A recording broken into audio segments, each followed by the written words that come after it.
Je vais parler de l'importance de l'influence de notre entourage. Je ne sais pas si vous le connaissez, Anthony Robbins, c'est un grand coach américain, il est dans le développement personnel, il est super connu aux États-Unis et dans le monde aussi, vous devez sûrement le connaître, il a écrit pas mal de bouquins qui sont des best-sellers. Et Anthony Robbins, il a dit que nous sommes la moyenne des 5 personnes qui nous entourent. Je suis complètement d'accord avec lui. Il y a une étude qui est parue sur un journal. Cette étude, je l'ai lue dans un bouquin, je crois que c'était celui d'Olivier Roland. Tout le monde n'a pas eu la chance de rater ces études. C'est une étude qui est parue dans The New England Journal of Medicine. J'ai pas un accent exceptionnel, mais j'ai essayé. Il est paru en 2007 et cette étude portait sur 12 067 personnes aux États-Unis qui ont été suivies pendant 32 ans. Cette étude, elle a montré que notre entourage a énormément d'influence sur nous. En fait, les scientifiques ont essayé de répondre à la question: est-ce que les personnes en surpoids influencent les autres et les incitent à être en surpoids elles-mêmes? Avec l'obésité qui est un vrai fléau aux États-Unis, c'est vrai que c'est quelque chose qui est important et ils voulaient répondre à cette question. Donc avec ces 32 ans de suivi, l'étude a révélé que le simple fait d'avoir un ami qui est devenu obèse augmente votre risque de 50%, 57% précisément, de devenir obèse vous-même. Donc parmi les frères et sœurs, ce risque est de 40%. Donc ça veut dire que vos amis ont plus d'influence sur vous que vos frères et vos sœurs. Donc vous voyez l'importance qu'a votre entourage sur vous. Donc là on parle de l'obésité, mais c'est valable pour pas mal de domaines, sur la réussite personnelle, la richesse par exemple. Si votre pote réussit financièrement, vous avez plus de chances de réussir à votre tour. Si votre pote tourne mal et qui se met à fumer ou à boire ou autre chose, vous avez de fortes chances de le suivre et de faire comme lui.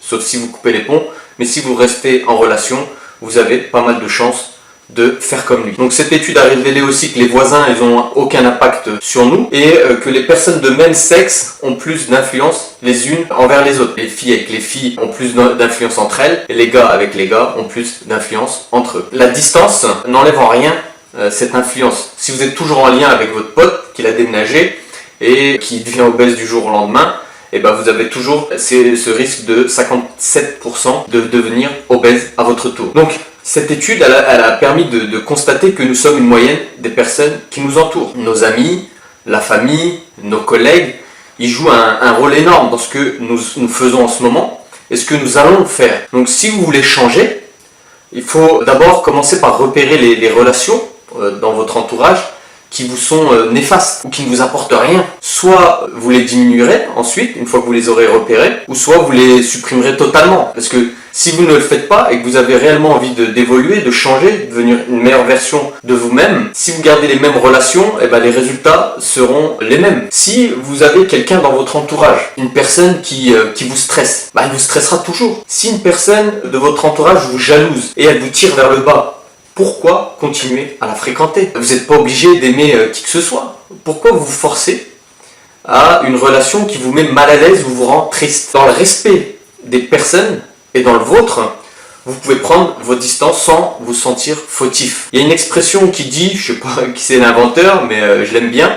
Elle dit: dis-moi avec qui tu traînes et je te dirai qui tu es. Moi j'aimerais rajouter à ça cette expression: dis-moi avec qui tu traînes et je te dirai qui tu seras. L'expression est une réalité, elle est scientifique et je viens de vous la montrer, de la démontrer. Moi par exemple, je vais prendre mon cas, pour arrêter mes excès, j'ai commencé par bien sûr me remettre en question suite à ma maladie. J'ai lu des bouquins, je me suis formé, le développement personnel.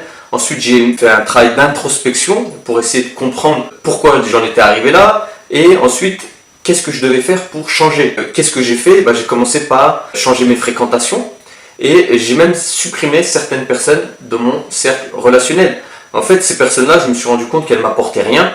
Elles étaient négatives et voilà, il n'y avait rien de positif pour moi. En fait, dans votre bien-être, il faut que vous soyez égoïste. Il n'y a pas de mal à ça. Quand il s'agit de vous et de votre bien-être, c'est important de faire les choses comme il se doit, parce que c'est votre avenir qui est en jeu. En plus, il y a un autre point que j'aimerais aborder aussi, c'est que le secret, si vous préférez, le secret du bonheur, ça passe par le fait de ne jamais se comparer aux autres. Je dis ça parce que moi, dès mon plus jeune âge, mes parents, après c'est normal, hein, la plupart des parents le font. Moi, j'essaye d'éviter de le faire avec ma fille. Mais moi, mes parents, ils faisaient ça. Ils me comparaient sans cesse avec mes amis en disant, regarde, lui, il a fait ça mieux que toi. Regarde, un tel, il travaille mieux à l'école que toi, etc., etc. En fait, on a facilement tendance à nous comparer les uns aux autres. Moi, personnellement, le fait d'être comparé chez moi, ça a créé un sentiment d'infériorité. Peut-être que je ne ferais pas, mais c'était là, avec le recul, c'est le sentiment que j'avais étant gamin. Et ça se transformait en frustration, et je me disais que c'est parce que je suis plus mauvais ou moins intelligent que je n'y arrive pas. Donc à partir du moment où on me disait ça, je faisais aucun effort. Il y a Marshall B. Rosenberg dans son livre « Les mots sont des fenêtres ou bien ce sont des murs » qui a dit quelque chose qui retransmet ce que je viens de vous expliquer. En fait, il a dit à partir du moment où nous étiquetons un individu, il adopte exactement le comportement qui nous contrarie. Il parle en fait de prophétie auto-réalisatrice. Je ne sais pas si vous en avez entendu parler.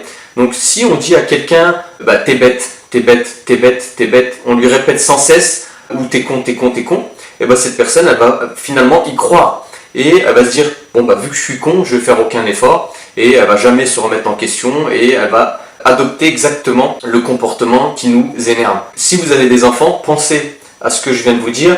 C'est pas en disant à votre enfant t'es bête qu'il va changer, au contraire. Il va rester dans ça, il va se dire bah, vu que je suis bête, je fais aucun effort. Donc j'ai bien aimé cette citation dans ce bouquin. Et il y en a une autre que j'aimerais vous citer, c'est dans le livre Le personnel MBA. C'est Josh Kaufman qui l'a écrit, je l'aime beaucoup ce bouquin. Il a dit une phrase qui est super puissante. Cette phrase c'est ne comparez pas ce que les gens sont à l'extérieur avec ce que vous êtes à l'intérieur. Je la trouve magnifique cette phrase.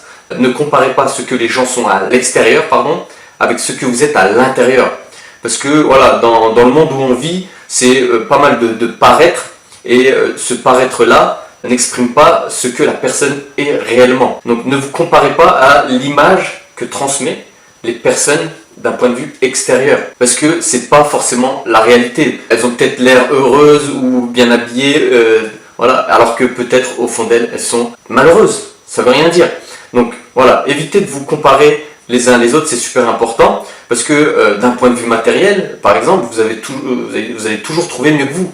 Quelqu'un avec une plus belle voiture que vous, une plus belle maison que vous, le dernier iPhone, etc., etc. Cette comparaison est le jeu préféré de notre mental.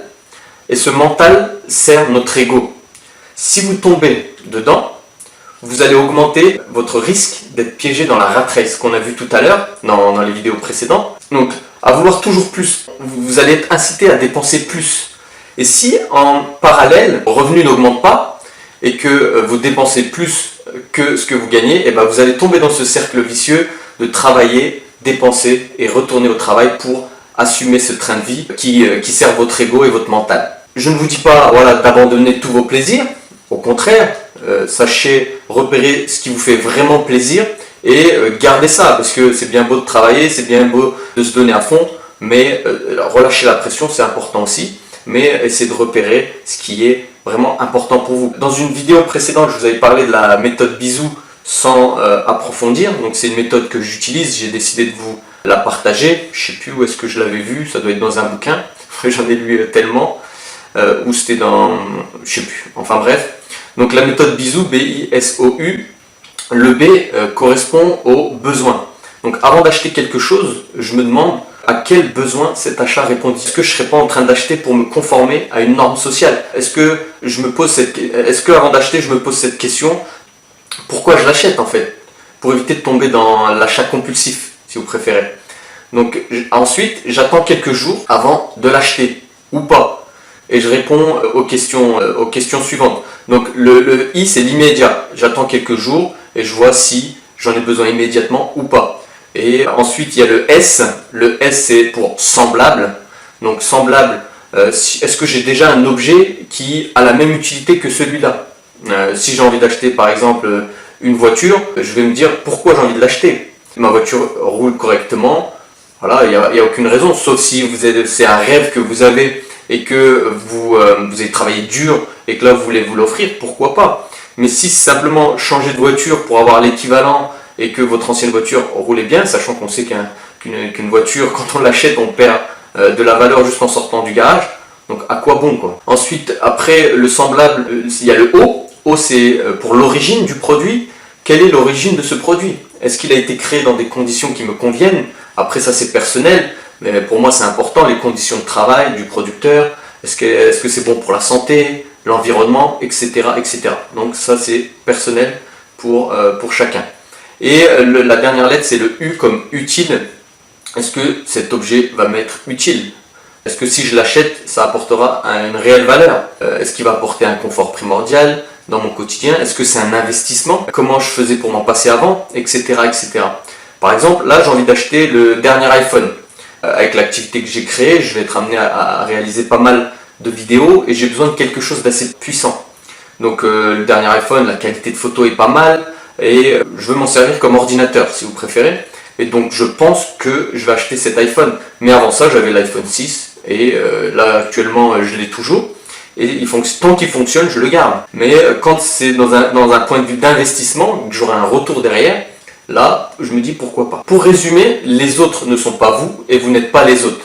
Vous possédez vos propres compétences, objectifs et priorités uniques. Vous n'avez pas eu la même vie et vous n'avez pas payé le même prix que les autres pour accomplir ce que vous avez déjà accompli. Donc chacun est différent, tout le monde a ses propres besoins, donc ça ne sert à rien de se comparer aux autres, surtout par rapport à l'image qu'ils rejettent, c'est pas ce qu'ils sont réellement à l'intérieur. Dans la prochaine vidéo, je vais vous parler de quelque chose de super important, c'est les croyances limitantes qui nous empêchent d'avancer et je vais vous transmettre aussi quelques croyances que j'avais avant cette remise en question qui me bloquaient inconsciemment. Voilà. Donc je vous remercie d'avoir suivi cette vidéo et je vous dis à la prochaine.